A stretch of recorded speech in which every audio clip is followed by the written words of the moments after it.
Semangat pagi para leaders. Bertemu kembali dengan saya Ratiasa Sinulingga, Manajer PKS Dolok Ilir Regional 2 PT PN 4. Dalam kesempatan ini saya coba menyampaikan poin dari materi manajemen fungsional dalam rangka kursus PLDP 1 angkatan 15. Ada 4 bidang dalam manajemen fungsional yang kita bahas, yaitu bidang SDM, bidang keuangan, bidang pemasaran, dan bidang produksi dan operasi.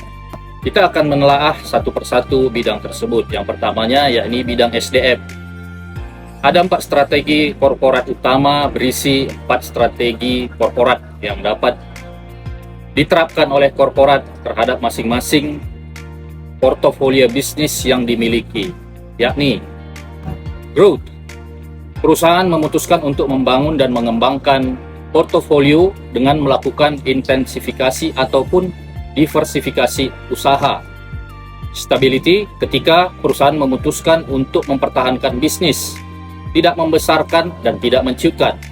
Yang dapat dilakukan adalah melakukan pause untuk membenahi internal guna bersiap melakukan lompatan pertumbuhan, fokus mengejar profit, dan tidak melakukan perubahan strategi apapun.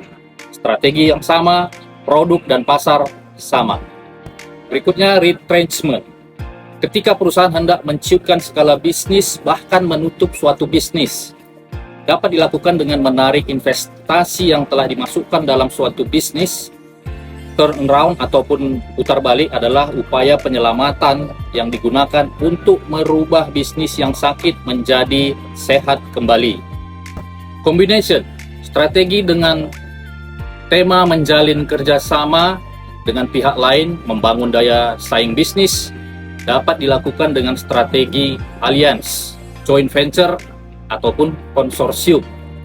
Selanjutnya kita akan mengulas strategi bidang keuangan.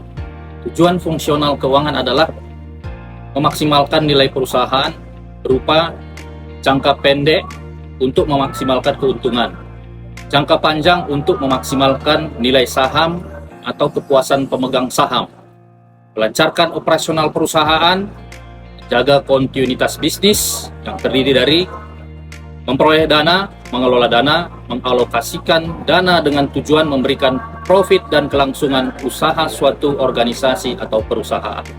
Kemudian kita bahas strategi fungsional keuangan. Strategi tingkat fungsional adalah strategi yang bertujuan untuk meningkatkan operasi bisnis terkait fungsi bisnisnya. Masing-masing departemen fungsional akan mengembangkan strategi sesuai aktivitas dan tujuannya yang ditetapkan pada masing-masing departemennya. Secara umum, strategi tingkat fungsional ditujukan untuk meningkatkan efektivitas operasi perusahaan dan kemampuannya untuk mencapai efisiensi, kualitas, inovasi, dan pelayanan pelanggan. Kemudian kita masuk kepada pembahasan strategi pemasaran. Pemasaran tidak hanya berperan menyampaikan produk atau jasa hingga ke tangan konsumen, tapi harus bisa memberikan kepuasan kepada pelanggan dengan tetap menghasilkan laba. Sasaran dari pemasaran adalah menarik pelanggan baru dengan menjanjikan nilai superior, menetapkan harga menarik, mendistribusikan produk dengan mudah, promosi yang efektif, mempertahankan pelanggan dengan prinsip kepuasan pelanggan. Manajemen pemasaran berfungsi untuk merencanakan, mengimplementasikan, serta mengawasi atau mengendalikan kegiatan pemasaran dalam suatu organisasi sehingga tujuan organisasi tersebut tercapai secara efektif dan efisien. Konsep inti pemasaran terdiri dari kebutuhan manusia, keinginan, permintaan produk, nilai, kepuasan pelanggan, mutu, pertukaran, transaksi, hubungan, jaringan, pasar, pemasar, dan calon pembeli. Terakhir akan saya sampaikan tentang strategi produksi dan teknik pengolahan. Manajemen operasi didefinisikan sebagai desain, operasi, dan perbaikan sistem yang dibuat dan mengirimkan produk dan layanan atau jasa utama perusahaan dari hulu ke hilir. Untuk meningkatkan daya saing berdasarkan biaya, artinya kita coba menawarkan produk dengan harga yang lebih rendah dengan pesaing. Apa saja yang bisa dijadikan sebagai upaya?